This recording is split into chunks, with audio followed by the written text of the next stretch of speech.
de ce jour, c'est la volonté de Dieu. Amen. La volonté de Dieu. Pour cela, nous allons lire Proverbe 16, verset 1 à 2. Amen. Proverbe 16, verset 1 à 2. Je lis la parole de Dieu. Les projets que forme le cœur dépendent de l'homme, mais la réponse que donne la bouche vient de l'Éternel.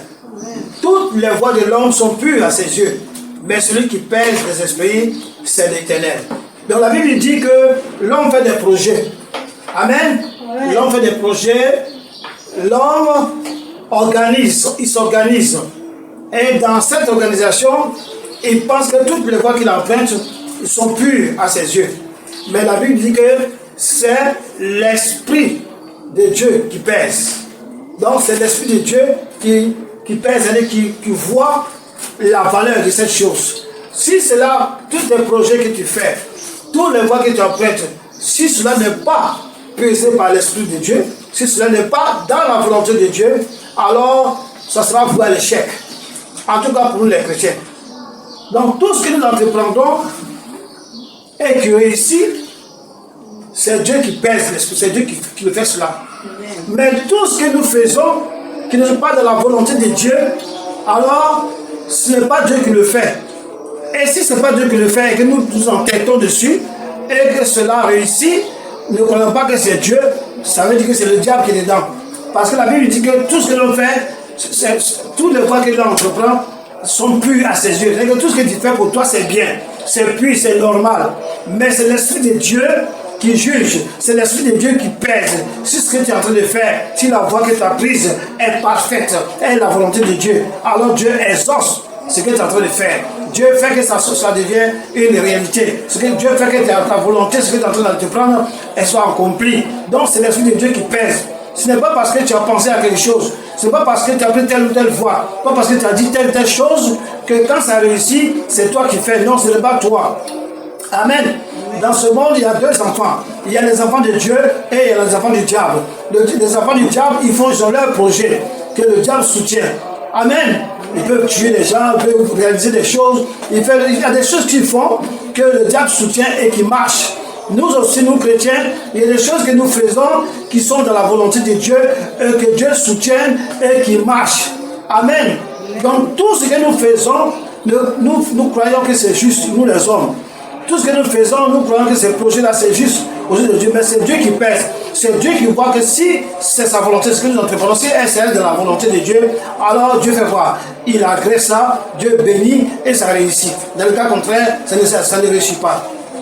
Donc, toute chose est faite, en tout cas pour nous les chrétiens, que toute chose doit être faite par la volonté de Dieu, dans la volonté de Dieu, avec la complicité de la volonté de Dieu. Amen. La volonté de Dieu est la chose la mieux recherchée dans ce monde. Tout le monde recherche la volonté de Dieu.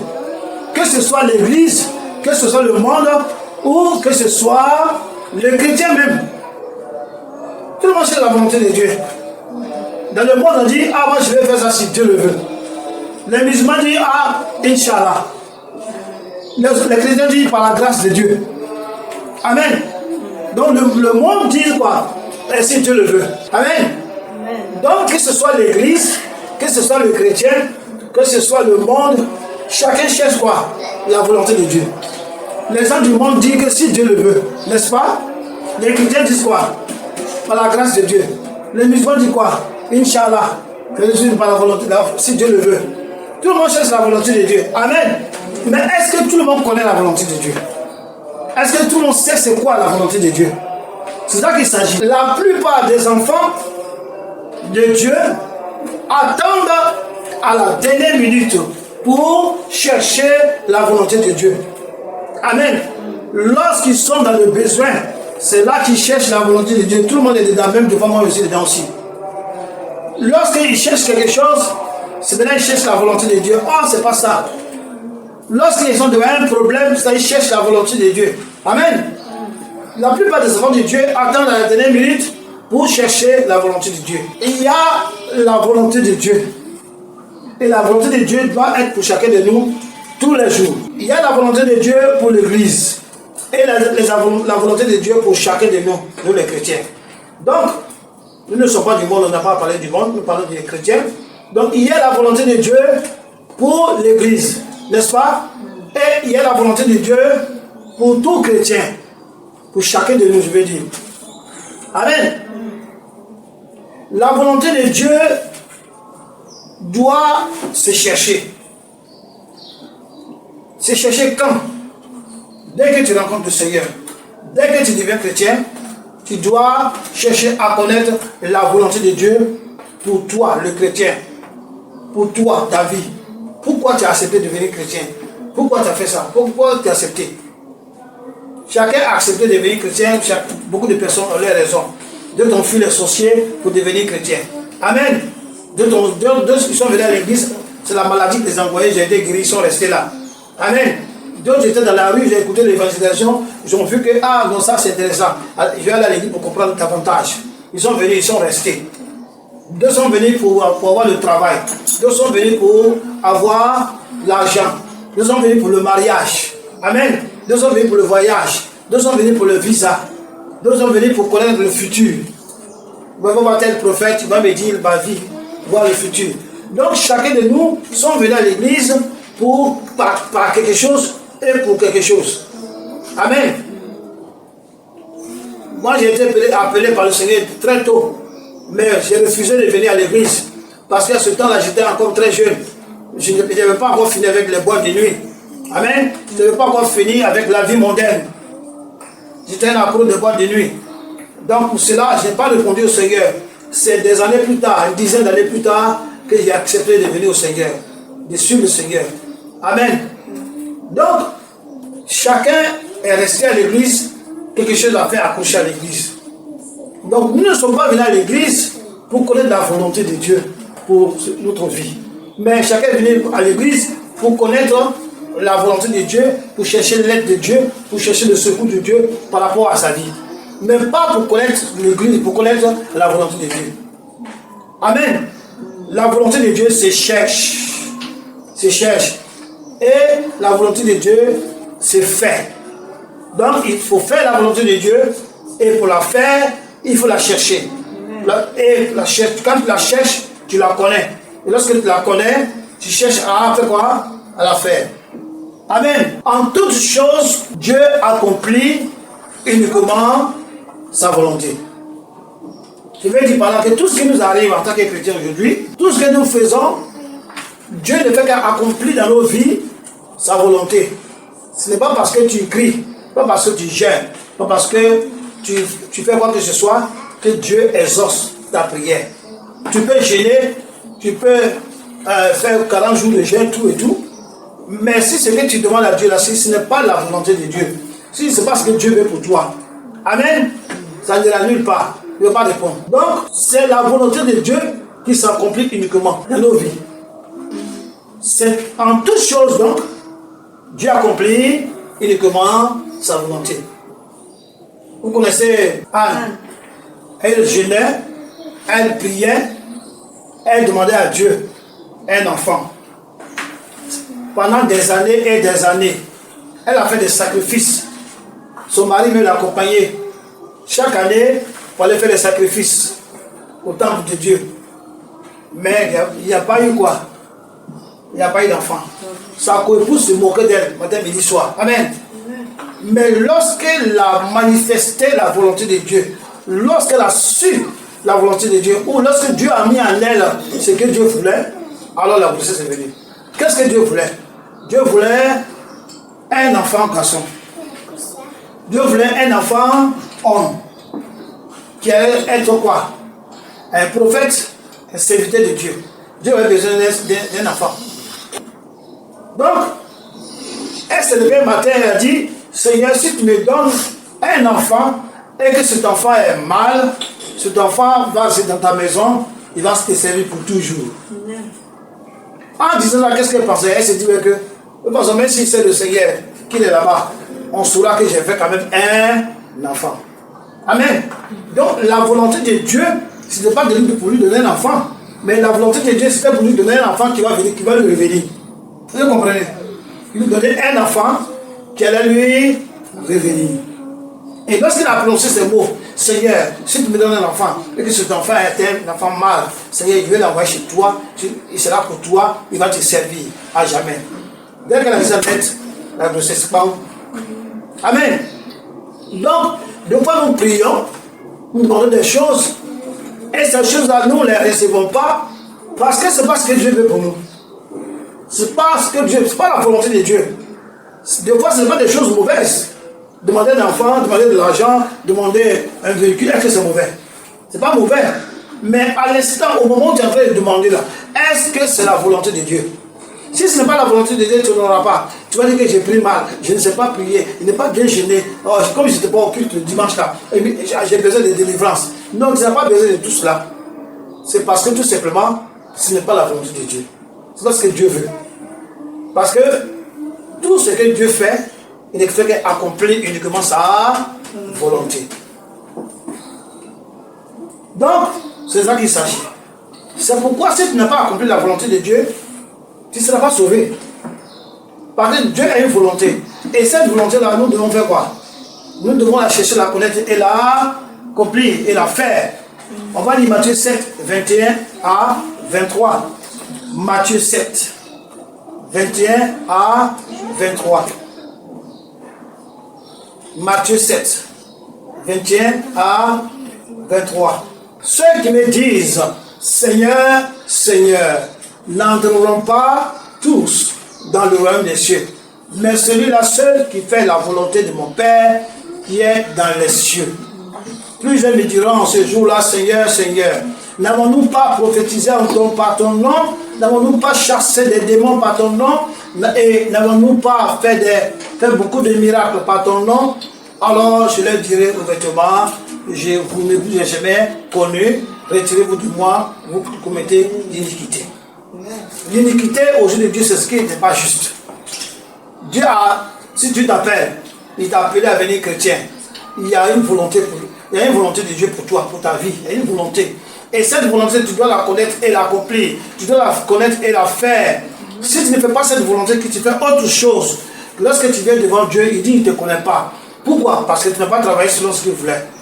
Tu as travaillé certainement, mais ce n'est pas sa volonté.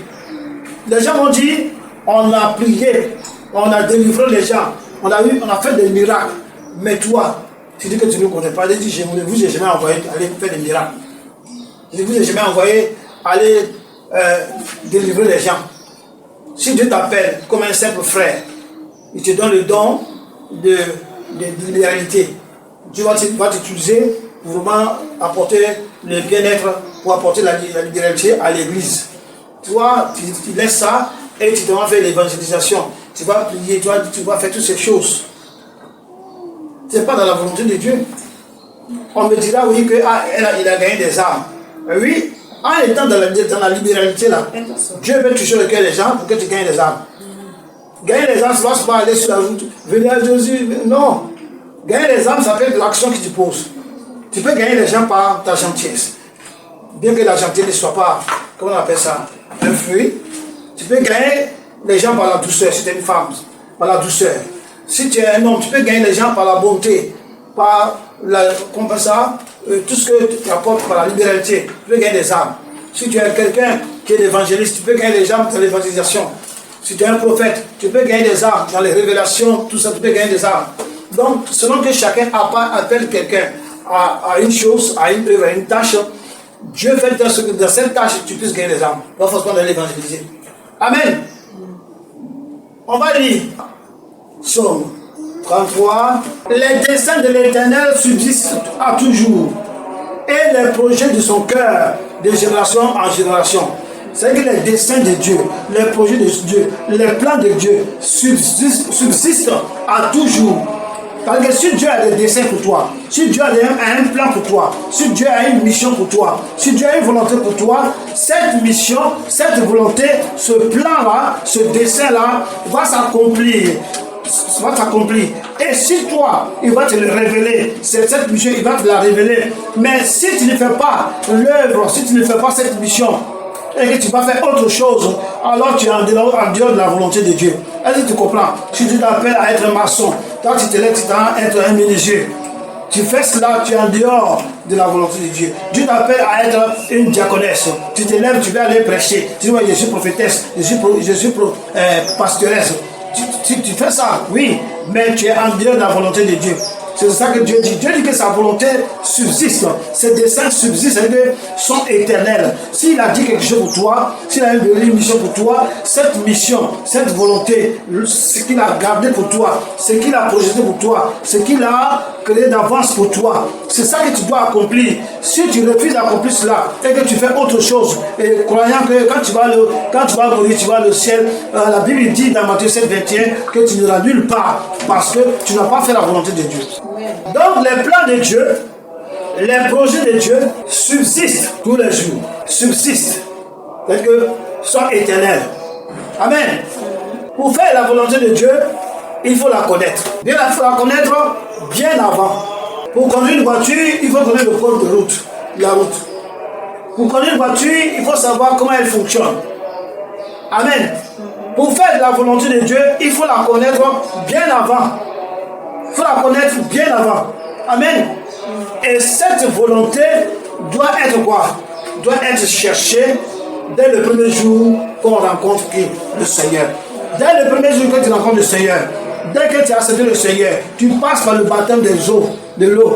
Après, tu passes par le baptême du Saint-Esprit. Dès lors, tu dois commencer à chercher la volonté de Dieu pour toi. La volonté de Dieu pour toi, ta vie personnellement. Donc, tu dois chercher. On cherche comment? Tu peux chercher ça dans la lecture, dans la méditation. Tu peux chercher ça dans la communion du Saint-Esprit. Parce que lorsque tu reçois le Saint-Esprit, tu es en mesure de converser, tu es en mesure de communier avec le Saint-Esprit. Alors donc tu cherches ça, tu cherches la volonté de Dieu dans les Écritures. Tu cherches la volonté de Dieu par le Saint-Esprit, par la communion. Et Dieu aussi peut te dévoiler sa volonté par un pasteur, par un frère, par une soeur, par le songe, par les révélations, par la vision. Il peut te révéler sa volonté pour toi. Amen. Et il faut la chercher. Donc je dis, notre vie doit être conforme à la volonté de Dieu qui est sa parole, à la volonté de Dieu qui est aussi l'Esprit. Amen. Pour que devant les obstacles, on l'applique. Amen. Donc la volonté de Dieu, la volonté que Dieu parle, il parle de sa volonté, ce qu'il veut, son projet pour toi. C'est ça qui est sa volonté. Donc notre vie doit être conforme à la volonté de Dieu qui est sa parole. Pour que devant les obstacles, on l'applique. Notre vie de tous les jours doit être la volonté de Dieu. Sa volonté c'est quoi? C'est sa parole. Amen. La parole écrite et la parole quoi? La parole écrite et la parole quoi? Esprit. Donc il y a la parole écrite et il y a la parole quoi? Esprit. Amen. Qu'est-ce que ça veut dire? La parole écrite nous parle. C'est-à-dire que la parole écrite, c'est la parole de Dieu dans le livre. La parole qui est écrite dans la Bible. La Bible dit le livre. Donc la parole de Dieu qui est écrite dans le livre. Amen. Cette parole-là, la Bible dit qu'elle nous parle aussi. Amen. Elle nous parle comment? Ces mots nous sautent aux yeux. Lorsque tu lis la parole de Dieu, à un certain moment, tu tombes sur un verset, le verset te saute aux yeux. Ça veut dire que ce verset qui te saute aux yeux, Dieu va t'expliquer qu'est-ce que ça veut dire, de quoi parle le verset. Donc la parole de Dieu écrite nous parle, elle nous saute aux yeux. Amen. Elle se révèle à nous. Et il y a la parole esprit. La parole esprit réside en nous. Amen. Nous sommes la maison. Nous sommes le temple. Nous sommes quoi? Le temple de la parole esprit. Qui connaît la parole esprit? C'est quoi on appelle la parole esprit? La parole esprit c'est quoi? La parole esprit. C'est la révélation. Non, la parole écrite. Voici ça. La Bible. La parole esprit c'est quoi? Le Saint-Esprit. C'est le Saint-Esprit. La Bible dit quoi? Ma parole est vie et esprit. La parole de Dieu est vie et esprit. Donc il y a la parole écrite et il y a la parole quoi? Esprit. La parole écrite nous parle. Quand tu lis la parole écrite, amen. La parole écrite nous parle. Amen. Ces mots nous sautent aux yeux. Donc quand tu lis la Bible, la parole écrite, te parle et les mots qui sont écrits te sautent aux yeux. Amen. T'amène à comprendre la parole. La parole esprit nous parle aussi. Amen. La parole esprit, c'est le Saint-Esprit. Amen. Jésus-Christ a dit, ma parole est esprit et quoi? Et vie. Et le Saint-Esprit, c'est Jésus-Christ. Saint-Esprit, Jésus-Christ, c'est la parole. La parole esprit. Amen. Qui est en nous. Elle nous donne et nous permet d'accomplir l'appel de Dieu. Donc, elle nous donne et nous permet d'accomplir l'appel de Dieu. La mission de Dieu à laquelle Dieu nous convie. Donc, la parole esprit, elle nous donne et elle nous permet d'accomplir, amen, l'appel de Dieu. Elle nous permet d'accomplir la mission de Dieu. Elle nous permet d'accomplir la volonté de Dieu à laquelle Dieu nous croit, Dieu nous convie. Amen. Qu'est-ce que la volonté de Dieu? On va lire Psaume 40, verset 9.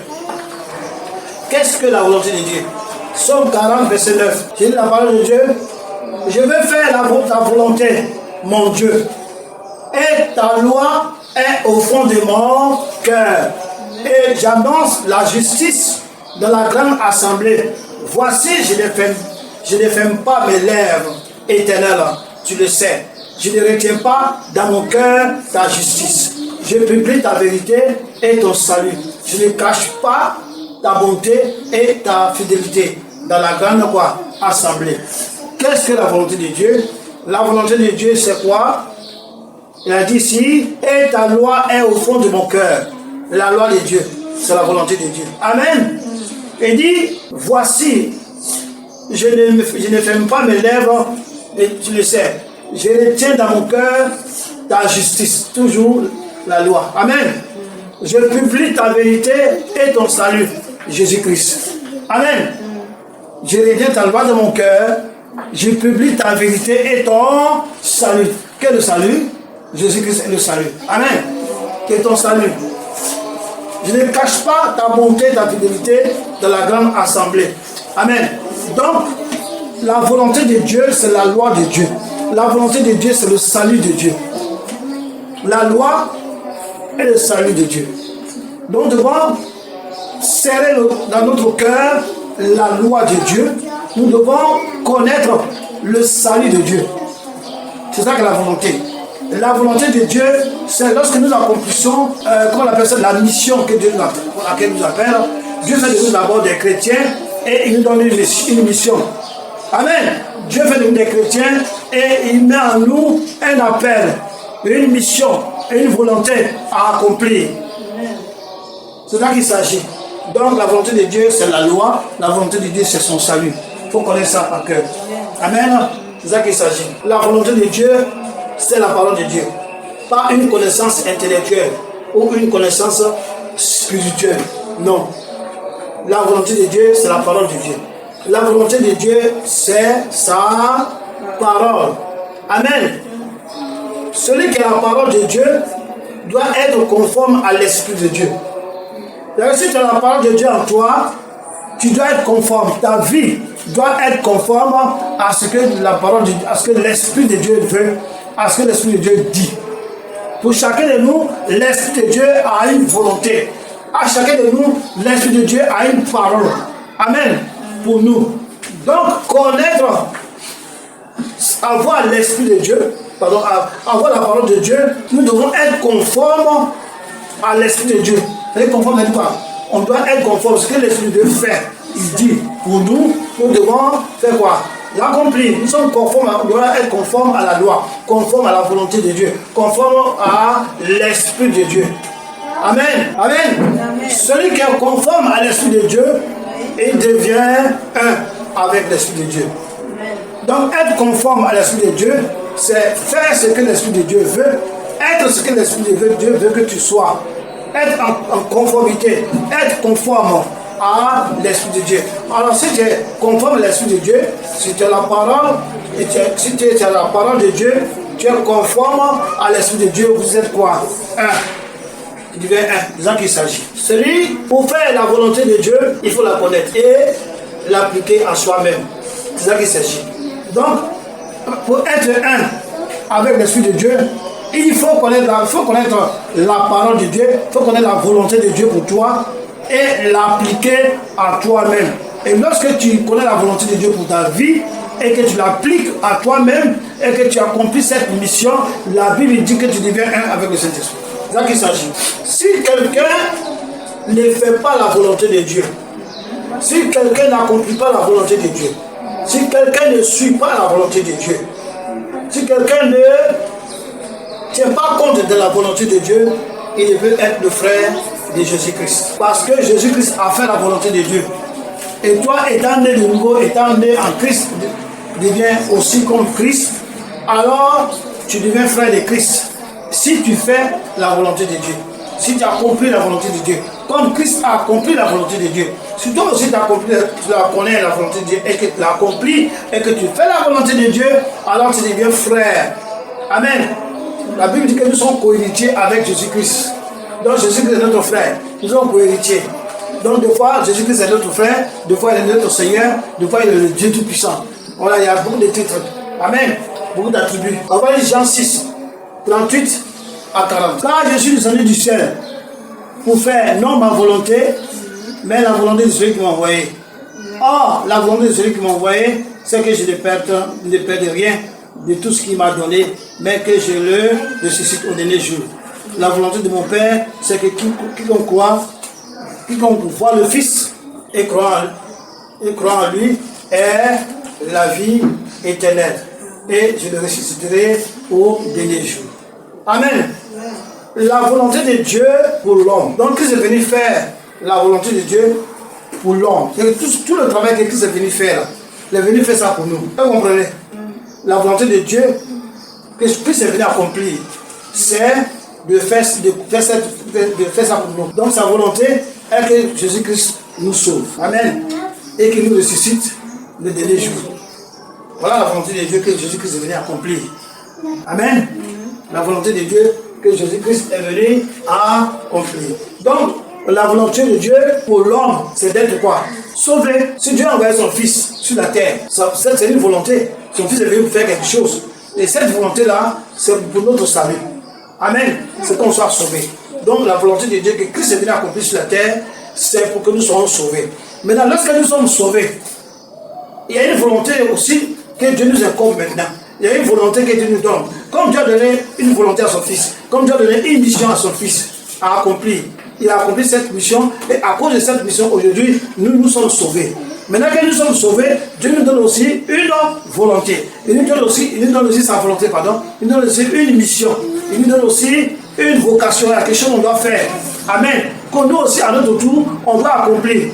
Comme son Fils a accompli la volonté de Dieu, qui est de nous sauver, étant sauvés, étant devenus enfants de Dieu, nous aussi, Dieu nous donne maintenant aussi une volonté. Il nous donne sa volonté, il nous fait part de sa volonté, et sa volonté aussi, c'est inclus dans une mission que nous devons accomplir.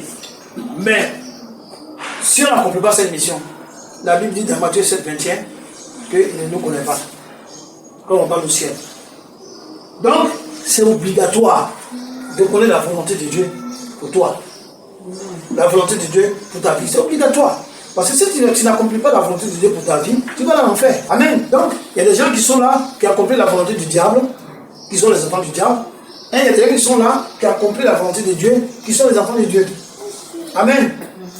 Donc, il faut la connaître. C'est très important. Beaucoup de personnes négligent ça. La volonté de Dieu d'abord, c'est croire en sa parole. Donc, quand Jésus-Christ a fini son travail, maintenant, nous les hommes, la première volonté de Dieu que nous avons accomplie, c'est de croire en sa parole. Amen. Sa parole là, c'est qui? Jésus-Christ. C'est de croire en Jésus-Christ. Amen. Mais qu'est-ce que croire en Jésus-Christ? Qu'est-ce que cela signifie? Croire en Jésus-Christ, c'est accepter Jésus-Christ. C'est accepter l'évangile du royaume des cieux. Jésus-Christ est venu pour nous sauver et nous enseigner la doctrine, le royaume de Dieu, l'évangile du salut. Il faut accepter ça pour être sauvé. Donc, accepter Jésus, croire en Jésus, c'est accepter l'évangile du salut. Parce qu'il est venu faire son travail, il a fini pour lui. Mort, ressuscité, il est remonté au ciel. Il a fini. Maintenant, lui demande maintenant à ce que nous on accepte sa volonté. qu'on croit en lui, c'est qu'on croit en lui.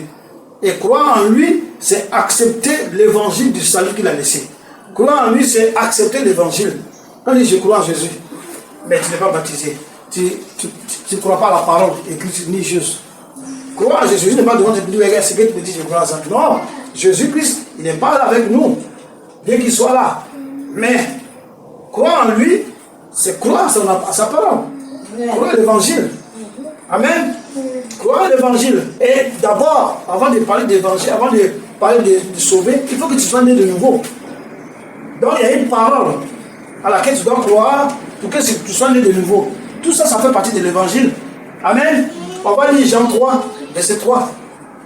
Jean 3, 3. Jean 3, 3. Jésus lui répondit, en vérité, je te le dis, si un homme est né de nouveau, il ne peut voir le royaume de Dieu.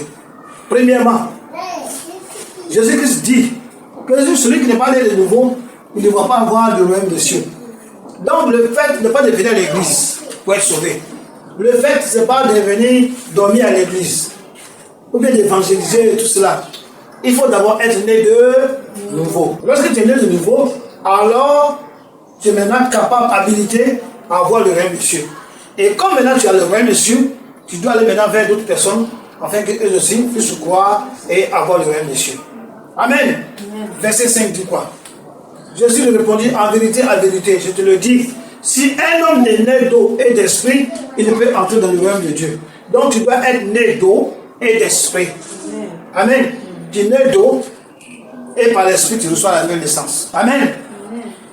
Le baptême, c'est le témoignage devant les hommes, devant les anges, devant les démons, devant même Dieu, que à partir d'aujourd'hui, tu acceptes l'évangile de Jésus. Tu crois en Jésus. Amen. Et l'acte qui concrétise cela, c'est le baptême d'eau. Après cela, Jésus pour lui-même maintenant, il te donne l'esprit, le baptême dans le Saint-Esprit. Tu deviens une nouvelle quoi? Créature. Une nouvelle créature, une nouvelle naissance, tu es né de nouveau. Amen. Donc l'évangile du royaume, Jésus-Christ est mort. Amen. Ressuscité. Amen. Il est mort, enseveli, ressuscité et est monté aux cieux.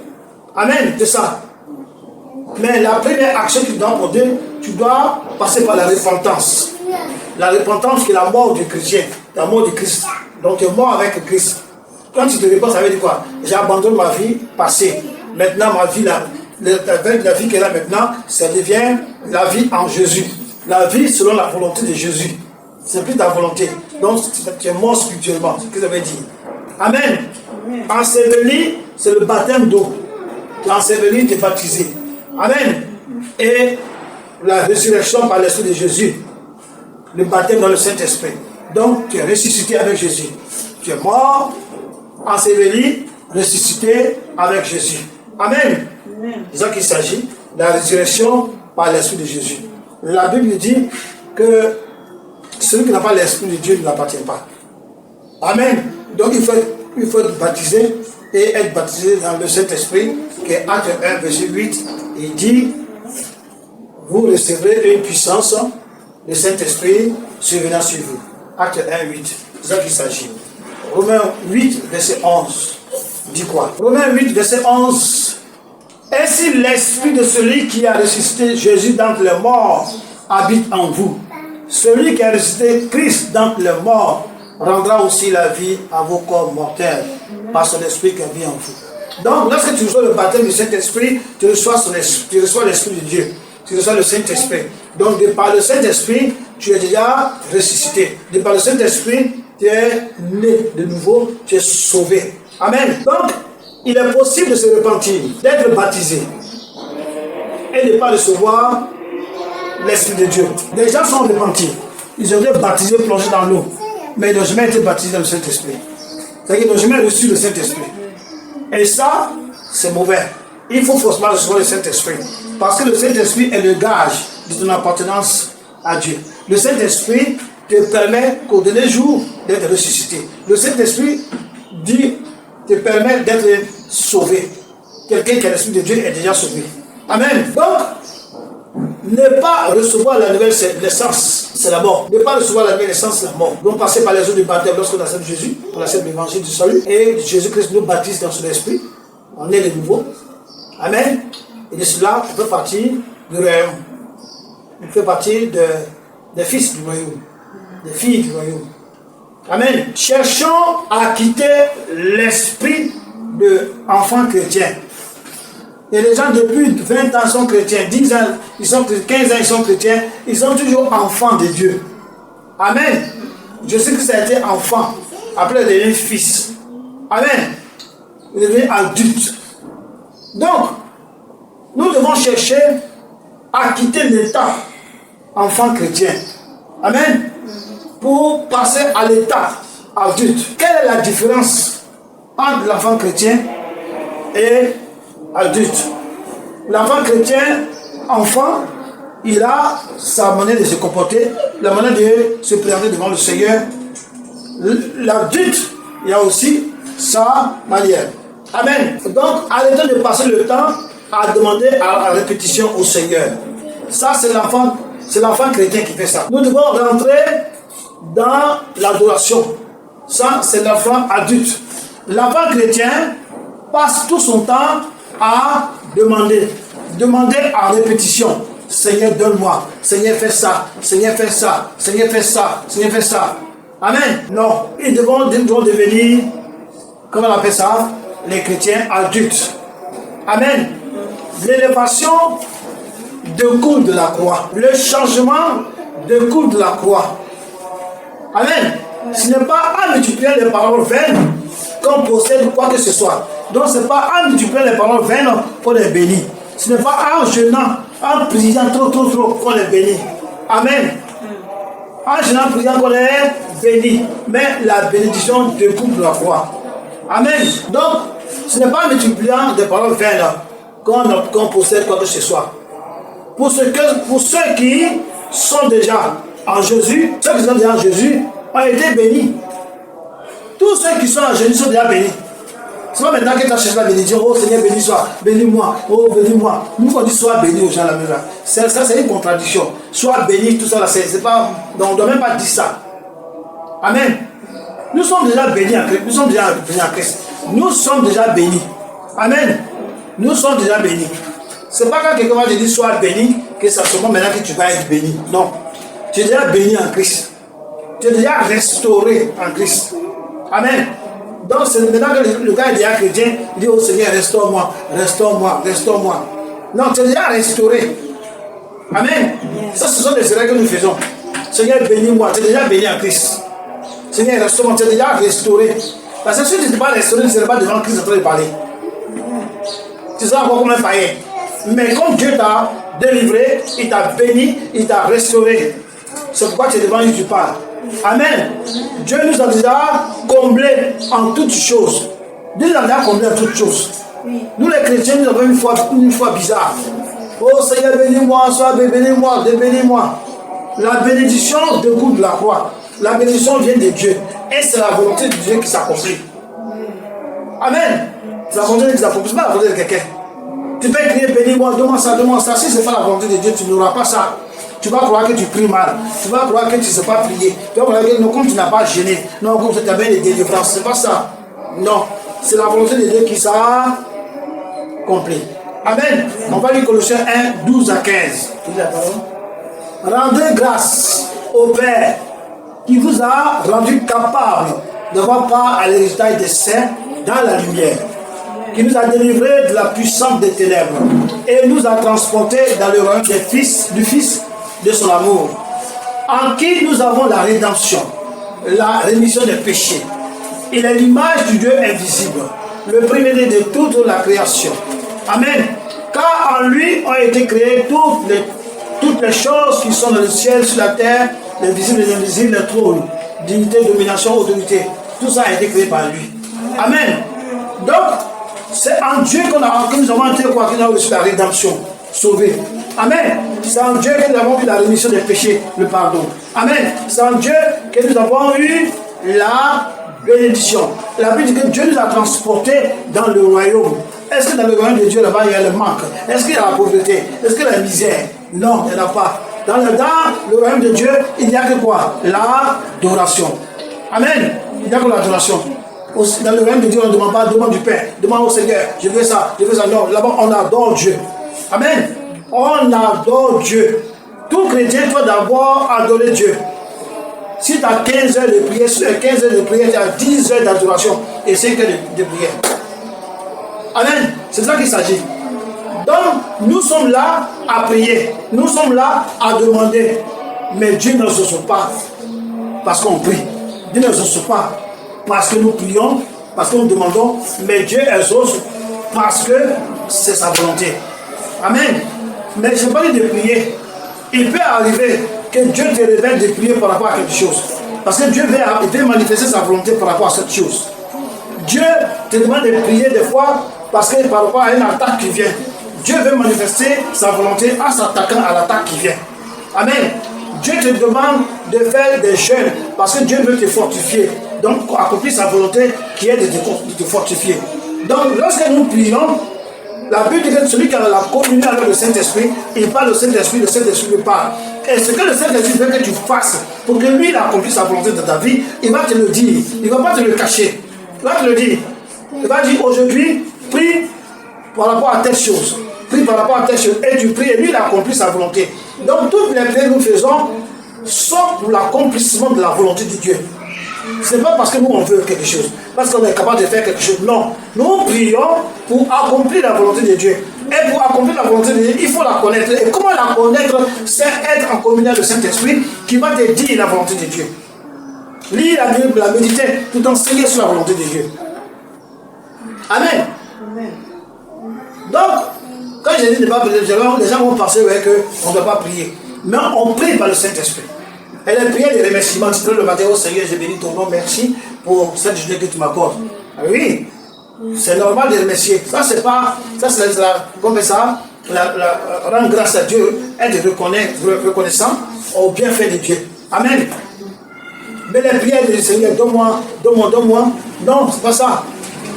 Donc, comme je dis tout à l'heure, nous devons connaître chaque jour la volonté de Dieu pour nous, chaque jour. Qu'est-ce que Dieu veut pour nous chaque jour? Et les petites choses que nous faisons que Dieu n'aime pas. Amen. Nous devons savoir qu'est-ce que Dieu fait. Dieu veut.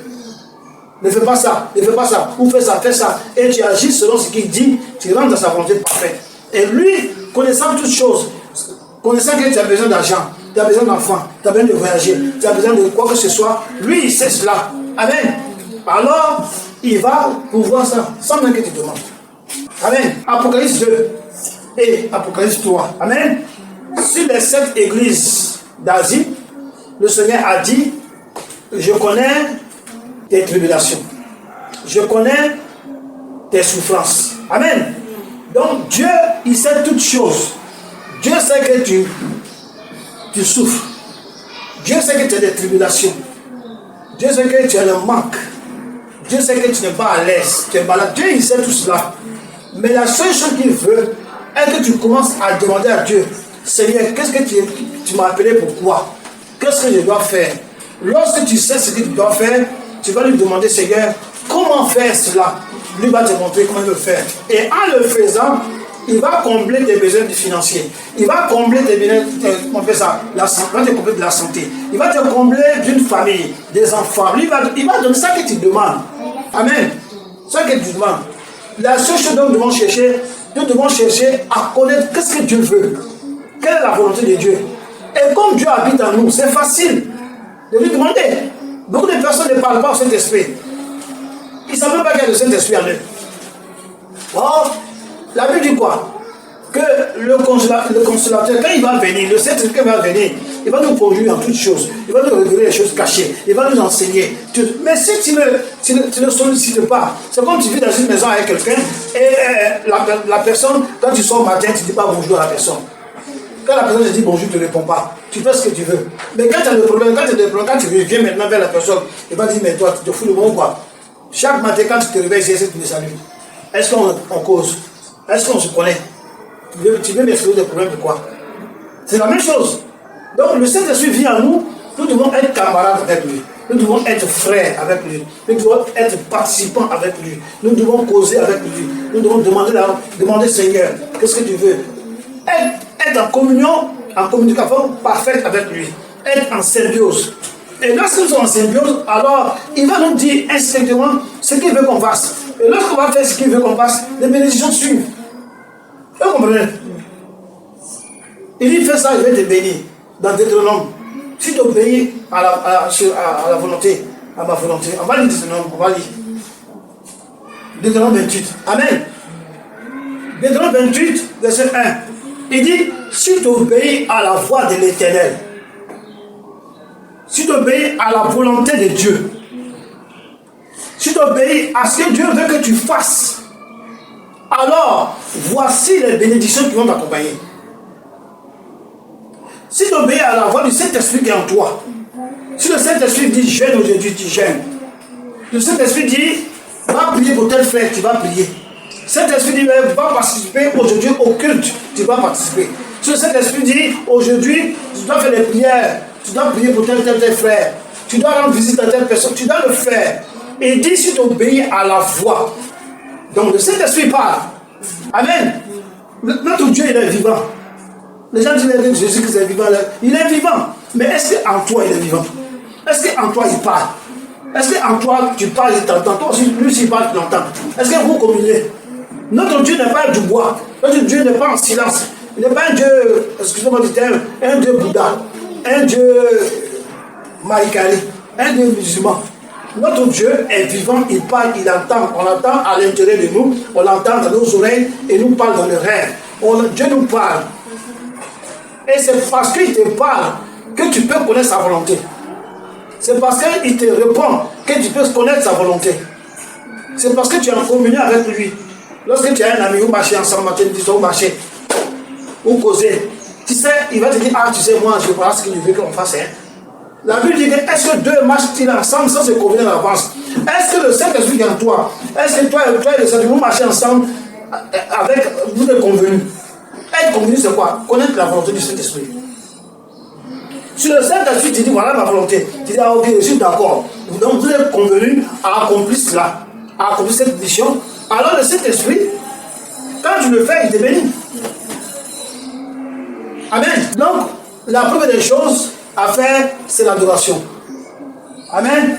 La deuxième des choses à faire, moi je peux passer même ça en premier. La première des choses, c'est de chercher la volonté du Saint-Esprit. Le Saint-Esprit, c'est Dieu. Le Saint-Esprit, c'est Jésus. C'est de chercher la volonté du Saint-Esprit. Amen. Deuxièmement, c'est de parler avec lui. Par la lecture, par la méditation. Amen. Par la communion, par la communication. Quand tu fais ces deux choses-là, obligatoirement, tu vas connaître la volonté de Dieu pour toi. Tu vas connaître la volonté de Dieu pour ta vie. Qu'est-ce que Dieu veut que tu fasses? Parce que tu ne peux pas te lever faire ce que tu veux, puis Dieu te bénit. Non, non, non, non. Les gens ne comprennent pas ça. Les pasteurs, les chrétiens, les gens, c'est là, ils font ce qu'ils veulent et puis ils disent que Dieu ne va pas bénir. Est-ce que ce que tu fais, est-ce que c'est Dieu qui t'a dit de faire ça? Et là où tu es parti, c'est Dieu qui t'a envoyé là-bas? La prière que tu n'as pas dit faire, c'est Dieu qui t'a envoyé là-bas? Non. Paul pouvait dire quoi? Si je vis, ce n'est plus moi qui vis, c'est quoi? C'est Dieu qui vit en moi. C'est l'Esprit qui vit en moi. Donc il n'y a pas une action que Paul pose qui est en contradictoire avec la volonté de Dieu, de cet esprit. Il n'y a pas une parole que Paul dit que Dieu n'a pas lui a pas dit de dire. Il n'y a pas une action que Paul fait ou il n'y a pas une direction que Paul prend que le Saint-Esprit n'a pas dit de prendre. Mais parce qu'il était en communion parfaite avec le Saint-Esprit, Dieu lui parlait, Dieu l'a parlé. Alors, deux fois, il voulait aller quelque part. La Bible dit que le Saint-Esprit dit ne va pas dans tel coin. Ou va dans tel coin, j'ai assez de fidèles là-bas. J'ai assez d'enfants, j'ai assez de personnes à gagner là-bas. Donc, lorsque nous sommes dans la volonté de Dieu, la volonté du Saint-Esprit, lorsque nous communions avec lui, alors nous commençons à accomplir sa volonté. Est-ce que lorsque nous accomplissons sa volonté, alors tout découle? Tout nous suit. Parce que quand tu as accomplir la volonté de Dieu, il sait que tu auras faim. Il sait que tu auras besoin d'un mari, tu as besoin d'une femme, tu as une famille, tu as des enfants, il faut nourrir les enfants. C'est toutes ces choses-là qui découlent. C'est que la Bible dit, cherchez premièrement le royaume et sa justice. Amen. Et toutes les autres choses suivront. Donc, quand tu as le royaume de Dieu, tu as la justice, tu as la volonté du Saint-Esprit, tu as accompli la volonté du Saint-Esprit, tu fais ce que le Saint-Esprit te dit, alors tous les autres choses là, ça vient. Et même, tu vas bien les prier, ça vient. Amen. Que Dieu nous bénisse. Vraiment, ce sont les chrétiens enfants qui passent tout leur temps à demander. Il dit, je possède, je prends possession. La porte de ma vie s'ouvre. Si comme la bénédiction était le fait de nous-mêmes. La bénédiction n'est pas le fait de nous-mêmes. La bénédiction, c'est le fait de Dieu. Et Dieu nous bénit si on fait sa volonté. La Bible dit que Dieu exauce ceux qui le craignent et qui l'honorent. Dans Jean 9, je ne sais pas. Dieu exauce ceux qui le craignent et qui l'honorent. Craindre Dieu et honorer Dieu, c'est quoi? C'est adorer Dieu et faire la volonté de Dieu. C'est ça. Quand on dit craindre Dieu, c'est pas dire que parce qu'il est le feu, j'ai peur, j'ai craint, je le crains. Non. Craindre Dieu, c'est obéir à sa parole. Craindre Dieu, c'est l'honorer. Craindre Dieu, c'est, comment on appelle ça? Obéir à sa parole, faire ce qu'il dit, faire sa volonté. Il y a des gens qui entendent la parole de Dieu, il y en a qui entendent la révélation de Dieu. Dieu dit faire ça, mais ils refusent. Est-ce qu'ils craignent Dieu? S'ils craignent Dieu, c'est comme ton père. Tu ne crains pas ton père parce qu'il va te tuer. Tu ne crains pas ton père parce qu'il va te donner un coup de poing et puis il va te poignarder. Mais parce que non, tu crains ton père parce que c'est par lui que tu es venu sur cette terre et que tu dois obéissance. Tu dois l'honorer. La même chose, Dieu qui a créé ton père par lequel tu es passé, ce même Dieu-là, tu dois l'honorer. Amen. Tu dois lui rendre grâce. Dis merci pour tout ce qu'il fait pour toi chaque jour. Amen. Être reconnaissant. Donc cherchons la communion, la communication avec le Saint-Esprit. Cherchons la méditation, la parole de Dieu. Et Dieu va nous dire ce qu'il veut qu'on fasse. Et lorsqu'on va faire ce qu'il veut qu'on fasse, toute sorte de matériel que nous avons besoin dans ce monde va suivre. Amen. Il peut arriver que Dieu peut dire qu'il faut prier pour de l'argent. Parce qu'il veut te bénir. Et certainement dans ta vie, il y a quelque chose qui est là, qui veut qui t'empêche de toucher la bénédiction qui va venir. Alors Dieu peut dire qu'il faut prier contre telle chose.